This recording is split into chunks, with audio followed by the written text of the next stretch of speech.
Hello everyone, Kent.Bressler here. I want to welcome you to Kent's Kidney Stories. During our time together over these podcasts, I'd like to discuss kidney disease. I'd like to tell you about my journey as a transplant patient, but also talk about dialysis, kidney donation, and just about anything else that might be of interest. Kent's Kidney Stories, a podcast endorsed and sponsored by kidneysolutions.org.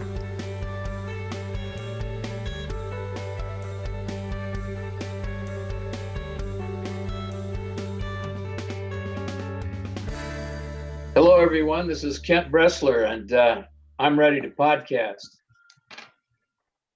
I have had I'm going to say one of the roughest day, not horrible, I was going to say horrible, but one of the roughest days I've ever had, I think, in a long time.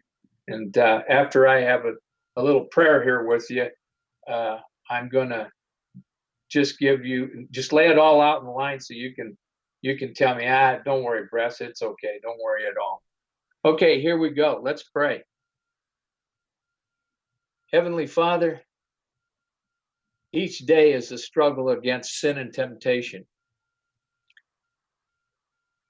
Give us the strength to overcome cruelty with grace and hatred with love.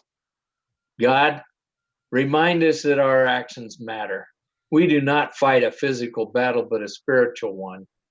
And with each act of compassion, we build your kingdom. Help us to be kingdom builders, Lord, kingdom builders, today and forever. Amen. Amen.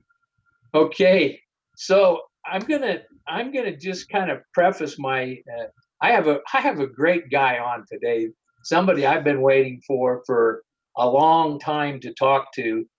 He's actually a hero. So we'll go from that. Anyway, I wanted to tell you, first of all, in journey in life, when you've been transplanted, let me tell you, it's some days you get in a real rut. And I got in that rut, and I'll tell you, just to be right up front, what happened to me, I left my phone, of all things, my phone at the lake house. Now, the only person I know who's ever done that's my wife. And now I'm in the same boat as she is. She did it one time, and I've done it one time. So it's horrible. I need that phone for tomorrow. I need it's a connection, and maybe I'm going to just end up going back up and getting it. It's 90 miles one way. So there you go. It's horrible. So anyway, the fella I've got on today is Scott Mullin. And I call him a hero because he's a donor. I told you over the period of time that I've been doing this, I've run into some real characters, but this guy's got a story extraordinaire, something that I think everyone needs to hear, because he has done the ultimate. Actually, well, I'll let you tell the story. So welcome, Scott Mullin. How are you? I'm doing good, Ken. Thanks for having me on. Thanks for all the accolades. I don't think I deserve it, but hey, Yeah, thank you. I told my brother that too. I called him a hero. He says, "Oh, you're full of it." And I said, Yeah. "Well, that's how I feel. That's just the way it is. Anybody who steps up, anybody, I don't care who they are, where they come from, but steps up and gives somebody the gift of life, I call that hero."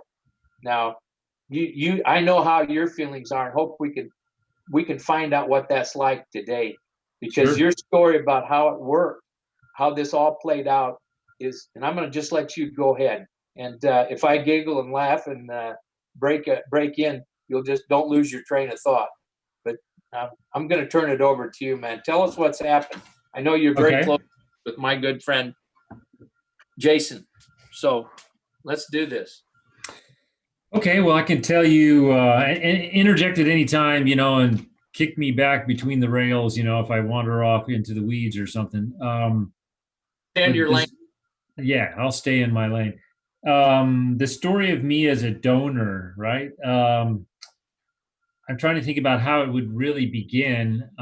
There was a time Jason and I know each other. We met each other through church several years back. We go to the same Catholic church down the road here, not too far from where Jason lives. And I've been active in the Acts community there, and then there's a men's faith group community and things like that. So we've had the chance to get to know each other in that special kind of way that you do through those kinds of different ministries at Mass and with the guys at church and the groups at church. And our church, we're fortunate that we have a really close knit community, and it's a real open, friendly, welcoming community. So it's a wonderful group. And in one of those meetings, and I don't remember exactly which one, and Jason and I talked a little bit about it, but one of the meetings, I think it was one of the, may have been one of the Acts team meetings that we had. Um, Jason was on team and he did a presentation, either that or one of the men's faith group meetings, where he did a little short presentation at the end about him being on dialysis. This was before he had his amputation, the need for kidneys and kidney donors. And so he gave a fairly passionate but just straight to the point. Jason, he's not overly dramatic. Oh no, He just comes there's to the no point. drama Says what's with that guy. Yeah, there's yeah. no. Yeah, yeah. So it was very practical in a kind of a way that I like, and I'm an engineer by training and stuff. So I'm kind of pragmatic and I like the practical part. And it wasn't a weepy story. It was just more of a, this is the way things are. And I'm on this list now. And this is what I need. And if you know someone or someone in the group or, he was just bringing our attention to it. And it's something that it wasn't the first time I ever heard about kidney donation. I don't remember when the first time was. Maybe when you first get your license when you're like 16 years old, you sign the back and say, yeah, I'll be a organ donor. And I've always been an organ donor. It just seemed like, yeah, what the heck? If I can't use them, somebody else should. It made sense to me. And then through my life, I probably haven't, trying to remember, I've never really known anyone personally who's really needed a kidney like Jason or who has received a kidney like you. But it's something I knew about. But it brought, he that speech that he gave, and just a short speech, sort of lit a slow burning ember, so to speak, in me. And that's maybe the best way to think about it, or the way I think about it when I think of my feelings at that time. It wasn't like I wanted to jump out of the seat and go, hey, here's one, take mine right now, buddy. But it definitely it definitely was, I think I can do this. And I wonder if I should do this. And so I thought about it. He planted the seed, and I guess I should back up a little bit. Myself personally, I think I'm a kind of a giving guy. I like that by nature. I like my friendships. I'm a real social person. I have a lot of close friendships. I like interacting with people. I like the give and take of relationships and things like that. So maybe it comes to my nature to consider these kinds of things. I was thinking about that today before we, logged on here. What was it? But it planted a seed in me definitely, and I started thinking about it. So what I did was I started looking. I read the paper. He handed out a paper about it. That's probably one of the National Kidney Foundation papers. A little bit of background information and those kinds of things. And the practical stuff. Here's the risks involved. Here's what's involved in a kidney donation. A lot of it really did kind of take some of the scare factor out of it, because if you don't really know what's going on, I was like, oh, you take a kidney from me and that's it. I'm gone in a couple of years, or my life's going to be diminished somehow afterwards, or, worries that you might think about. And it was very practical about, if we clear you to be a kidney donor, you're going to have a great life. We've got lots of years of statistics about kidney donors and how well they do, and if we clear you for that, it's a good thing and it's not a problem. And so I looked at that. I started thinking a little bit more about some of the details. I would see Jason. Jason subsequently went through. We chatted and hung out, but I didn't tell him anything because I really wanted to make sure Yep. that it was going to happen. There's no way I wanted to say, hey, yeah, I'm thinking about it, and then a few weeks later, like, oh, sorry, man, forget it. It's too much. And that happened. That's happened. Oh, I'm sure that has happened. I've actually had people that I've known who've been approached, says, yeah, I'll be happy to do that. And then gets down to the nitty gritty. It ain't happening. I get cold feet and I'm out of here. And yeah. So, yeah. Okay, now I No, broke your train of thought. Go ahead. no. That's perfectly okay. I mean, I can understand that. And even along the way, when I really got into it deeply, I was talking to the doctors at University Hospital here and everything else. I mean, they're very upfront and honest about it too, not pushy one bit. And they Yep, said, listen, at some point in this process, we're going to take, do all the tests and all that kind of stuff. But at any point, if you want to bail out, in fact, even like the week before, and Jason and I were chained up, so I didn't give him my kidney directly. We were in a big paired group. that's Um, that's right. You didn't give him a kidney. You no, gave it to someone else, and someone else gave him one. So you were in it. exactly, I wanted exactly. people not to miss that. Yeah, That's and a I'll very and I'll point that out a little bit more here in a okay. Go moment. But ahead. Go ahead. Yeah. but even like the week before, you go in for the final checks, final blood draws, and all that kind of stuff. They were like, "Listen, if something comes up, you don't want to do it. This is the time to go. You're going to run onto the field and play now." So they weren't pushy at all. They really weren't. And they've told me that even last minute, people have just thrown in the towel and said, "Listen, I can't do it." So anyway, for me though, I was I wanted to find out what the details were medically, how it would affect me medically, and those kinds of things first. And that looked pretty good to me. Thumbs up. I analyzed the data and looked at it and talked to. I didn't talk to anybody, but I just did a bunch of online searching and things, and some of the links that Jason told me to. So that part looked pretty good. So then I wandered in and I talked to my wife, Michelle, and she's a lovely, supportive wife. And said, listen, and we'd see Jason and we knew his family and we'd socialize. And Jason had an extra tough time, of course, with the infection in his foot. And that was Oh, good and not oh good yeah. and good, Oh not yeah. good. Yep. Um, and, And and then then education. Yeah. Yeah. yeah, and then he had to go through the amputation. So Yeah. Yeah. this is a man, a stoic man of great faith and great inspiration, in a Amen. very quiet, not over the top. He's just a guy that you fall in love with right away, to be honest with you. And he's got a manner that it's hard to describe, but he's not pushy at all. But you just feel attracted to his words, and he provides such a good example of dealing with these challenges in life that he's been through as a man, and handling it with such grace and such good humor. It's just fantastic. And so we're sitting there watching Jason from the outside, going, "Sheesh, how can this guy hold up?" I mean, he's on dialysis. He's got this issue with his foot. We were hoping, praying, it got better. Then it didn't get better, and eventually had to have an amputation. So this whole time I'm talking with him and chatting about the kidney and thinking about all of that. And sort of that ember that I mentioned inside me was really kind of building up. So I started asking him some probing questions. And the funny thing is now he tells me he didn't think I was really probing, but I figured out he must know what I'm thinking. But Yeah. but I got to ask him anyway. So like, how's it going, man? Are you eligible for a kidney donation? It's like, no, he's got to overcome this issue and that issue, with the amputation and get his chemistry right and make sure he doesn't have an infection. And I even asked him, "Well, what's your blood type, man?" He's like, "I'm O, but I'm O negative." And I was thinking, "Oh, well, shit, I'm O positive, and I probably can't donate to him." Which I found out later wasn't the case. But so I probed him little things, and even started getting a little more practical things like, "So, how does the insurance pay for this?" and stuff like that. How Because do we? I was really steaming that way. But I mean, honestly, if they tell you, yeah, well, it's not just you got to give a kidney, it's going to be $100,000 worth of surgery and hospital costs. I mean, people would Yeah. be running for the hills. And Um, you don't have any problems after the surgery, then that'll add to it. exactly.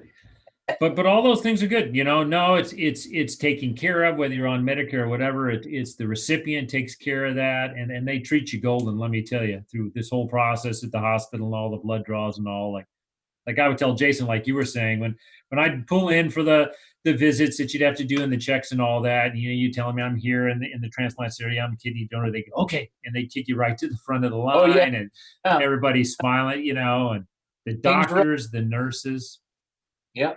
Yeah, it's been a great experience in that regard, and I'll touch that later too in another session here, another talk. But so I was just dealing with that and kind of inching more close to it.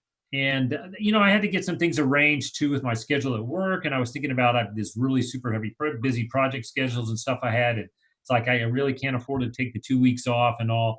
But it started to funnel together last summer, late last summer, and I kind of had things worked out. So I guess I'm kind of the guy who's checking the boxes. Am I going to Yeah. be okay if I do this? Yeah. Am I going to be able to do this surgery? Work wise? Yeah. Is it going to cripple me after the life? No. Is it financially going to be a burden? No. So I was really kind of steaming. That ember was building up, but I needed a boot in the fanny to take that final last leap. And to be honest with you, I wasn't really worried. I wasn't scared. I didn't have a lot of trepidation about being a kidney donor. I mean, it seemed, from a practical point of view, it seemed like it could work if I could pass the test and they'd consider me healthy enough. And I've been super blessed with good health all my life. So I figured I had a really good chance of passing, the test and all that. That I just really wasn't that worried about it. It wasn't a scary thing. I don't know if faith had a lot to do with Oh, that, I'm or sure it did. You two guys are two of the most faithful individuals and spiritual guys I know. So I know it was God intended. it clearly was. It absolutely was. But even before I realized it or thought about it, I felt just a real calmness to it. And if I could tell anybody out there who's considering it or mildly considering it, I mean, my experience has just been A plus 100%. It's not a scary run. I know, you got to go through surgery, and I've done that now. And you have one kidney instead of two. Yeah, I mean, these are not things that you just take real lightly, but it's really not that bad. It's not that bad. One of the things that you hear a lot is the I don't know. I've never been through this. Yeah, I want to do it. I think I want, and there's a lot of vacillation, but yeah. then there is a peace. There is an Yeah, understanding. And Christ talks about that in Philippians. So there you go.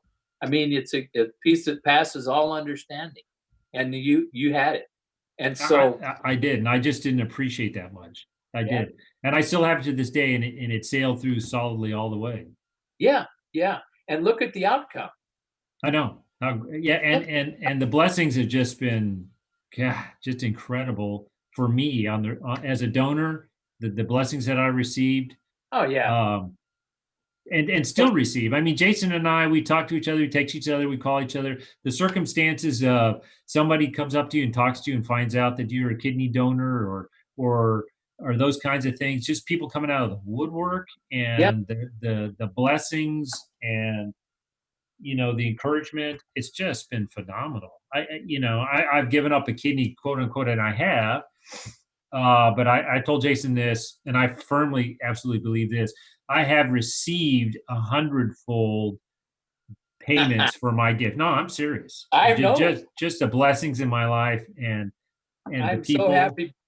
I saw Jason from the beginning. I've seen him. I've done the walk with him. And now you got to go back here before we get off the trail and get on a bunny trail. Yeah.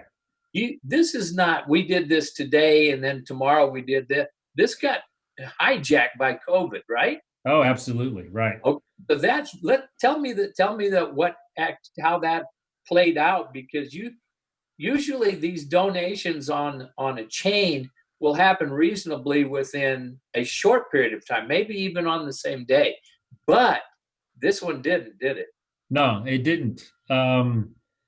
In August of last year, Jason and I were on an Acts retreat, and that's a message that's on his podcast number 100. It's a long, deep, very wonderful story, and I'll just touch on the highlight of it. Is that Acts retreat is where I got the boot in the fanny, so to speak. And the Acts retreat, for the people that are not involved in community, the our Catholic community, it's a weekend retreat that a bunch of men put on for other men, and it's a real opportunity to be away, get away from the world, a close encounter with God. There's lots of testimonies, lots of sharing. It's just a great, deep, wonderful spiritual week. And you leave a weekend, and you leave totally recharged. So they're just extremely positive events. A lot of angst and pain will come out, but you end up in positive events. And I had one of those for me. I was on the team, so I'm there working for the other guys, but the team gets fantastic feedback too. And one of the different activities, and we can't tell you what all those activities are in case someone wants to go and they want it to be a surprise. It works better if it's a surprise. But one of those activities at the end in the mass, I had this miraculous event, and again, it's the whole details of that are another story which Jason has recorded. But I really felt God speak to me. I was praying about this. I was like, listen, I'm thinking about giving the kidney. All lights seem green. Wife is ready to go. Things are pretty good in my life as far as it goes. I don't have any apprehension about it. I'm feeling peaceful about it. But I just needed something to kick. I don't know why, but I needed something to kick. And that at that retreat was the kick. And through an interesting, extremely wonderful miracle, I heard God's voice through one of the other guys there at the retreat and basically said, "Hey, listen, what are you waiting for? Get going." Yeah. And finally I opened my ears and go, "Yeah, okay." You've been talking and I haven't been paying attention. So Yeah. immediately, it was one really beautiful evening at church after the ceremony. It was a quiet time. There's just a few of us around, and me and this friend named Tony Prado, who was instrumental in being the channel for God speaking to me, ran up there, talked to Jason, and said, "Hey, man, I'm ready. I'm going to give you my kid." And Jason, being the cool customer he is like, "That sounds great, man. Thanks." And it wasn't like he had a big meltdown, and we had we had an emotional moment, and he's an emotional guy and I'm an emotional guy, so we had an emotional moment. But I understand, I'm not the first one who's told him that. He's had people tell him that before and it hasn't worked out. They haven't been able to pass the tests. Sure. Yeah. And he doesn't want to get super excited. He's been disappointed in the past before. He doesn't want to get too far up the roller coaster and then have it drop out from underneath him. But I was serious about it, and because of the circumstances that I was sure that God was talking to me, I really felt cocky almost, although I don't want to sound that way perhaps, but I felt cocky. It's like, listen, I know this is going to work. I just know it. God's told me, I know this is going to work. I know I'm going to pass. I know it's going to work. And sure enough, it did. I mean, Yeah. right there after, I had another vacation, got back from vacation, signed up for the program. They took me in. This was September last year. Start the testing that they do, and they give you tests over, you have to fill out the paperwork online. And I think they eliminated a lot of people online. If you have a lot of pre-existing conditions and things like Oh, that, you make a risk. oh yeah. Yeah. Yeah. Fortunately, I didn't have any of those, and they talked to the nurse coordinator on the phone, and if you pass those tests, you go on into the hospital, and they draw your blood and do a lot of checks, and so the EKGs and the MRIs, and they give you a thorough check. I mean, it's the best health check I've ever had. I've always called it the astronaut's physical. Yeah, Because they don't want to take anyone that's going to jeopardize their recipient. They do not want to jeopardize the donor. So yeah, all of this stuff is going to happen no matter what. You don't yeah. just go in and give a kidney. No, You no. get the best. Yeah, exactly. No, and so that me as a donor, I mean, I got the benefit of a great checkup. And then it's just like you said, I mean, once they give you the thumbs up and said, you're okay, then that's a great, clean bill of health for you. That means, listen, man, you're one of those guys. If you can donate a kidney, you're going to sail through it fine. And your life post donation is going to be fine too. We got all Yep. the statistics and you passed all the tests. Yep. And, so you have to go through a couple of steps. I think that whole process probably took 3 or 4 weeks at least. Sure. And then we're starting to look in November, and Jason could probably correct me on this, but it seemed like November, maybe even they were talking originally when I was doing stuff in September, it could be in November. And then that didn't happen exactly. It started moving towards December, and it looked like December was going to be the time. And also at that time, though, is where the paired donation program idea was first firmed up. I was aware of it. I read all the paperwork. They told me it was a possibility. And you know the way it works. Both you guys know the way it works. But I'm 20 years older than Jason. So while I'm healthy, and it turned out, the other thing that I thought was the stamp of approval on the whole thing was I was found to be a match for Jason. I could donate directly to him, which is pretty cool. Unbelievable. See, you Could could have. have, but Yeah. you're 20 years younger. Jason's 20 years younger than me. You maybe Oh, can't tell. Thanks, Ken. I- No, so that was just complete affirmation there. It's like I could have, even having a different blood type, we matched up enough in all those markers and everything they looked sure, that I could have sure, donated to him. And sure. if things would have worked out where he was not able to receive a kidney in the paired program, we could have easily defaulted Back up. back to that. Yeah, got out. Yeah, absolutely. But it turns out, because of the age difference and, the doctors, you got to rely on them to know what the best matchup is and everything else, that they have a lot of people in the program, like, Jason and I now, he being a recipient and me being a donor, and they do the matching. And it turns out that, well, there's somebody else that's probably an even better match for Jason, who's a younger person, closer in age to him.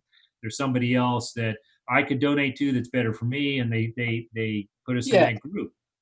And I was all for that. The main thing was I was ready to do it. I was ready to help someone. And if Jason gets help, two thumbs up. So the fact that I didn't donate directly to Jason didn't take any wind out of my sails at all. I was not going to slow down at all. That's what I was going to ask you because you did not get to donate to No. Jason. And so that feeling, that's okay. We're going to move on with this because it means something to somebody. And that Yeah. other buddy that, it's a marvelous thing that the change because it doesn't let somebody walk away with a kidney. It allows them to transplant. And they want, again, this transplant program at university, let me tell you what, I think it's top of the world. It's top. It's a great program, and they have the patients really in the interest in mind. They Oh want the yeah. best for them, and they know the analytics. They've done the studies. They've looked at this. They know what's best, and they're not going to just let's just do numbers. Let's just transplant. They want the best for the patient. I think it's a wonderful thing. Yeah, No, it's a good. I really got that sense. Yeah, it's a good program. Go Yeah, on. and I really feel like that as a living example. And Jason's recovery and his great Oh health yeah. now is a Oh living yeah. example. And the other thing about the pair program, which is like the extended blessing, the blessings just multiply and multiply from kidney donation. Trust me, they just do. They come out of the woodwork so much they do. Is that Jason received a kidney, mission number one. There he is. The man is regaining health, regaining the ability to live a normal life. It's just wonderful to watch it from the sidelines. And then somebody else who I don't know yet, but I hope to meet here in the next few months, is being helped and blessed and giving, the donation of life from my kidney. So it's like 2 for 1. It's like going into the supermarket, right? And That's getting the exactly for one. Buy two one, for get one. one. Yeah, it is. I'm laughing about it now, but it's really Yeah, cool. And yeah, there's a 2 for 1 sense of that. And yeah, so that just another great deal. Fantastic. So that, but then, in December, so back to the timeline, December, we were planning, looked like full steam ahead, December 18th. And but everything has to be ready. Like you said, university is very, very prepared. I mean, donor has to be ready, can't be sick, can't be have no, any no, kind of issues. Blood chemistry has to be right. Recipient has to be right. Everything has to be just right. And something, and I don't know exactly what it was, but something in the whole process, the hospital has to be ready. Everything has to be right. It didn't work in December. So got moved into January, which was okay. And in January, on the 16th of January, it came together for Jason and his donor. So he was able to receive his kidney. yeah, he And was transplanted in January. Yep, yep, fantastic. And that's when I first met you there in the hospital, yep. before And Jason so went in. you're at that point in time, you were there that day, and I'll never forget it. You're all in. Okay, you Yep. are all in. You're still all in, and Yep. that's commendable. But it's what I'm calling a hero. That's exactly what it is. Well, thanks again. Thanks. I really appreciate that. But I was there to support my brother Jason. And I learned a little bit, sniff around, talk to you, talk to Amanda, who's given a kidney, and hey, what really goes on? You read all the paperwork and you talk to what the doctors say. Okay, what's the real story? You're somebody who's really done it. Not that I don't think that the doctors of the hospital were giving me false information. Don't take that wrong. But it's medical professional information, and it's all good. But it's invaluable to talk to somebody, a regular person, regular quote unquote, like yourself, who's been through it. So I talked to Amanda. She gave me a lot of really good, hey, this is what really happens, and this is what really goes on, kind of stuff. And that was great. It was great to talk to her. And so Jason went through. Everything looked really good for him. He came through surgery fine, and Oh to gosh. this day, he's been just great, which is fantastic. And they weren't going to do my surgery in January. They were talking about it in February because of the circumstances. I think they just said something like my recipient needed to get their chemistry right, some kind of thing like that. That they will never know. They keep it all. It's all very very hush hush, and it should be because Right, it's patient. You can't talk about what's going on with a patient. They right. have and so they hold it close to the breast, and then when it's time, it's time. It'll happen. That's right. But it, So our schedule was supposed to be February, and the chemistry issue wasn't quite straight with the yeah, recipient, so they kicked it down the road a little bit into March. In March, COVID blew up yeah, in that the was hospitals, and they just shut down all the elective surgeries, right? hmm, yeah. And strange as it seems, I figured there's no way a kidney donation is an elective surgery, but it fell into that basket of elective Un- surgeries. until they were challenged on that, not the hospital, but nationally, and they told Okay. them it wasn't. All right, this is Yeah. life. There's a significant point there, and a Yeah. lot of agencies work very hard. Kidney advocates work very hard to get the government to understand that this is not the way it goes. Yeah. It is life-saving effort, and it's not elective. You just don't wait. So Exactly. that explains that end of it. And yeah, so that surprised me at the time, but then that just shut things down on our schedule for all the way until June, Yep, and yep, until June 18th of this year, until the hospitals got past the big first wave of all the coronavirus, and where they were able to open up the rooms and get back into doing transplants. And so in May, University Hospital started doing transplants, and I guess they had quite a few backed up in the queue. And my ticket came up June 18th, which is 4 weeks tomorrow. Will be 4 weeks. so Um, that's that's a long period of time for a donor to wait. yeah, And you talked about early on, well, gee whiz, maybe I always want to do this, but some people say, man, no way. Right up onto the day, they'll say, I'm good to go, and then they'll back out. yeah, Bless their hearts. Anyway, you had an opportunity, and this COVID virus is very scary. All right.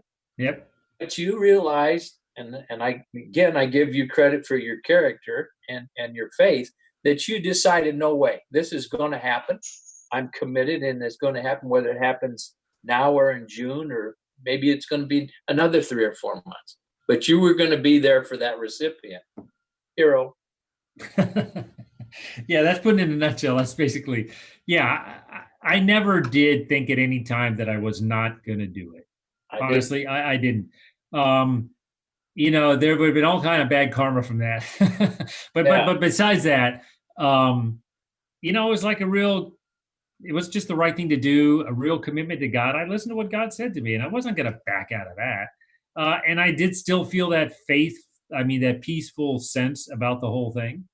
Although I will admit, as it went month from month from month, Oh, and Jason's looking oh, good, and he's walking yeah, around, and it's like, you lose a little momentum there. You're on the surfboard on the wave, and you're rolling into shore, and the wave's petering out.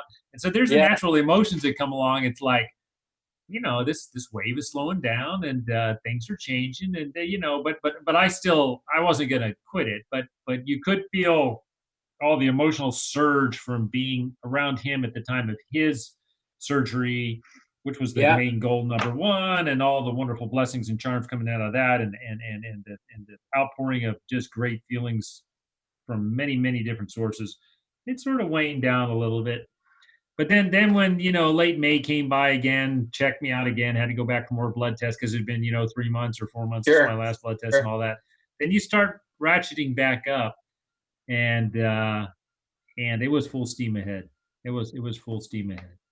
You know, there's a significant point here in what you just got done saying, and it just dawned on me. You know, a lot of people say, well, how do you know when God talks to you, or how do you get that? And God, the point I think is that God talks to you all the time. You just don't listen. That's right. Okay. All right. So consequentially, if you do what you're supposed to do, if you're praying and you're listening to God, you'll hear exactly what He's saying to you, and you'll deliver, and you delivered. All right. A lot of people just rush by it because they're not listening, and I think that's the takeaway. Yeah. No, that's really important, and that's actually what happened in my case. I think I have a pretty close relationship with God, but I still needed a couple extra kicks, to Sure. open my ears and listen. You know, Maybe I'm maybe not sure why that is, but that's the way it was. But maybe those are time issues. hmm In good time, He'll tell you. And let yes, me tell you, I've worked with people who don't have this belief. They really don't have the faith. They really don't walk the walk. But bless them, because they are listening. All right. yeah, yeah. So a non-believer, or someone who doesn't believe as much, quote, as you do or I do or whatever, those people still listen, and God Yes, still talks. All yes. right. And so this whole thing now becomes a positive thing for Jason, but it's also a positive thing for you, and then all the people around you. Just Oh think of yeah, multitudes of people that you come in contact, that when you say I'm a kidney donor, they ask you, how did it go, and then you can enlighten them. that's right. That's God talking. I would like I it humbles me to say that, but I think you must be right. I mean, God uses us as His instruments, right? To Absolutely, to there's plant no the doubt. messages in the right way at the right time. Yep. And that brings up another good point that Jason and I talked about was my personality. I don't want to be a showy, hey, take a look at me, make a big deal about this. I knew it's important for the kidney. Really, really important. It's certainly really, really important for Jason. But I didn't want to try to bring like a lot of undue attention to myself. And so I kind of played it low key. That's just kind of how I am. And Jason's like that too. He's Yep. kind of that low key kind of guy. So we chatted. We knew we talked a lot. He knew I was going through the test. Tests are looking good. Check that box. Check that box. Things are going along, steaming along very well. But we didn't broadcast it to the community at large. I Yeah. mean, people close to us knew, Sure. but and kind of that was by design. I was thinking, I just don't. I don't want to get it. I'm not doing this to try to get a lot of praise from people No. around. No. So, but then I realized, and through the intercession of a couple of other good friends of ours in our faith group, they're like, "Hey, listen, hold on a minute, buddy. I understand that, but you're missing a golden opportunity here. You you Right. know you you've received a message to help Jason from God. This is a wonderful thing that you need to share because the community needs to know. It's just it I was sort of through those actions was inhibiting the message and was inhibiting the blessing. So in a sense, I was being selfish, even though I thought I was being unselfish. Yeah. And then I realized that. And then so Jason and I are like, okay, you're right. Let's just start telling people Yeah. and let's let the word get out. And we did to our community. My family knew, but I'm in a big family that's spread all over the country. So I sent out emails to the rest of them about what was going on. A bunch of my close friends, some of which are here, some of which are a lot of them are out of town. Start writing notes to them. Talking a little bit with the neighbors, and it's just amazing. Like you said, it's just the community response has been overwhelmingly positive. People you would never even think come up to you and talk like, "Wow, that's really something. I'm very impressed. Uh, I'm proud of you. I love you." People are Oh, yeah. talking more about faith. Yeah.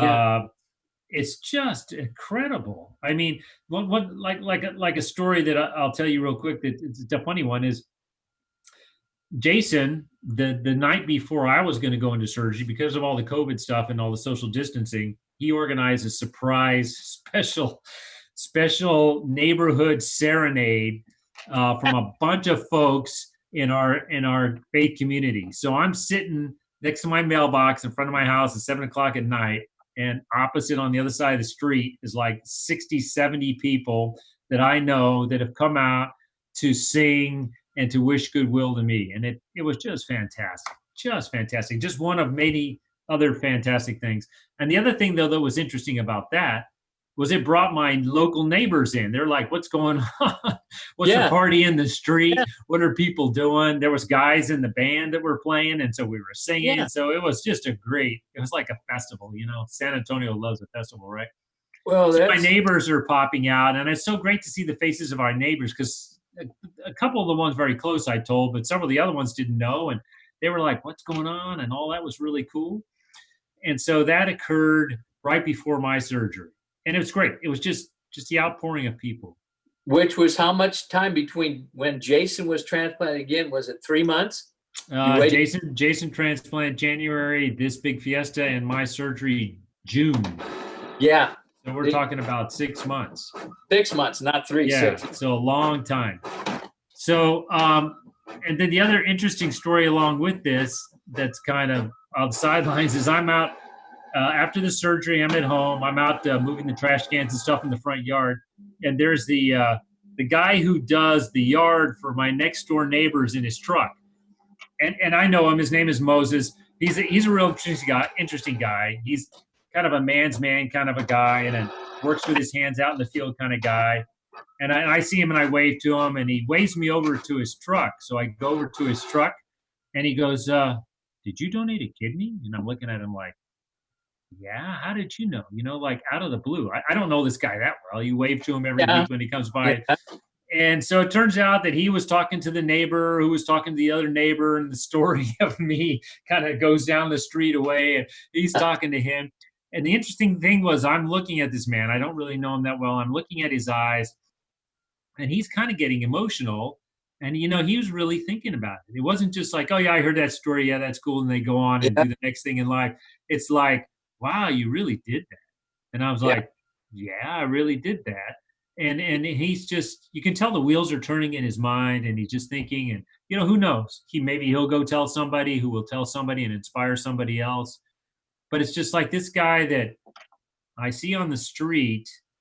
We just had this wonderful interaction, and he knows. It's just like it's spreading like the coronavirus. In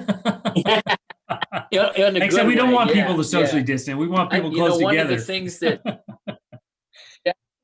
one of the things that kind of puts this all in perspective to me, when you talk about all the good things that come out of this, I think of the 13 people who die a day waiting for a kidney. Yeah. That makes it that makes the celebration a little bit more sobering. So if anybody's listening right now and they have thoughts about donating a kidney, go through with it, because there are Absolutely. people waiting. You don't have to know somebody to donate. You know, you can walk in the hospital and say, or call the hospital and say, "I want to donate a kidney." All right. I want to be an altruistic donor. I want to initiate a chain, whatever. But whatever it is, you be like the engineer you are and you check all the boxes before you do it. Because once you've committed, that's a faith commitment, and that's something that will send chills down your spine once it's done. You can't tell me that you haven't experienced that chill. That, Oh no, I have. yeah. Absolutely. Yeah. My brother Yeah. has. Yeah, my brother has, and Amanda has. Everybody knows the importance of the donation, but nobody really understands until they do it what it really feels like to get it accomplished. And to me, that's the most important thing of all of this. You Oh check the box. yeah. Yeah. Yeah, yeah, and It's do what it's you're supposed yeah. to. If anybody is considering it even a little bit, I would be 100%, you know, a proponent of it, and guaranteed it's a wonderful experience. You will, my experience absolutely, and it's the truth, and it continues to happen, is that I have received so many more blessings than any hassle going through blood tests and going through surgery. Yeah. And 4 weeks into surgery now, I'm feeling good and getting back. I mean, it's not a minor thing, but I'll be fine. No problem. I'm doing great on the other side. Life is sweet. And the blessings have just been fantastic. I would tell people, anybody, don't hesitate a second. Don't Yeah. hesitate. Get in the pipeline and go for it, because you it's like you put $1 in the bank and you get 100% interest, and you come back the next day and you got $2 or $100. It's that Yeah. good. It's that Yeah. good. So, two thumbs up. The I'm experience has gonna been wonderful. I'm gonna I'm gonna tell you that I think it's the most important thing right now for me to say to you is thank you. And not from me, but from the world. From the people who don't have a chance, maybe never see a chance for a donation like this. But at least if we can just get somebody out there one time to say, I'm going to do this. And let me tell you, they're out there, they're listening. Yeah. We know that. And if you, like I tell the recipients, a lot of my friends, they're really good, close friends. I tell them, if you don't want to say something about having kidney disease because you're embarrassed, get rid of the embarrassment. Because if you don't tell them, they can't donate to you, number one, but number two, they can't pray for you. And I'll leave it at that. No, you're right. You're right. You want to get that ember burning, like I mentioned back when, like Yeah. Jason did with me. Yep. And that's the other thing about me and Jason deciding, let's not be quiet about this. Let's open this up. If there's a great blessing for all of us would be if, because of our sharing, other people realize they can do it. They're willing to do it. It's not that scary thing that's, whoa, I'm not going to touch that. It's a real life. Hey, the guy I know did it and he's fine. And And look at him. yeah, I actually have known people that have had complications. They'd still do it. really. You talk them to I know two specifically that I know personally that had complications post-operatively. All Wow. right. One major. Hmm. And you go to her and talk to her, she's all in. Yeah. Why would you second guess yourself after it's happened? It's an accident. It's not something that was intended. So you live with it and you go on and you make the best of it. And that's what they do. Okay, Scott, I'm going to tell you something. I appreciate you for coming on. This is very important. It's going to turn out to be a legacy. And you two guys, it's very important for you to keep up the good work, because there are a lot of people out there that need help. Being a kidney warrior, on the donor side, being a kidney warrior on the recipient side, it all works out in the end. And like I tell all my listeners, maybe it's just one, maybe it's 700. Don't care about numbers. But if you're listening out there, you want to donate, step up. You got any questions, give me a call. You know how to get a hold of me at Kidney Solutions. It's a very important thing. And if you have the urge to talk about it, I'm here. Jason's here. Scott's here. Yeah. I give you a chance to call out and help somebody out. Okay. And that I'm gonna end it up now, and I'm gonna tell you how grateful I am for you coming on. And that, like I tell them, all my folks out there, keep breathing. My pleasure, Kent. My pleasure. And listen, if somebody happens to call in and wants to talk to somebody who's just donated a kidney or whatever, give him my number. Yeah, please. I'm definitely an advocate now. However I can help. You can't help but be. Yeah. And that's in your nature. And that's the engineer in you. You check the boxes. Yep. That's what we need. We need them. Thank you very much. You're welcome. You're very welcome, Ken. Thanks for all that you do too. I appreciate that. Thank you.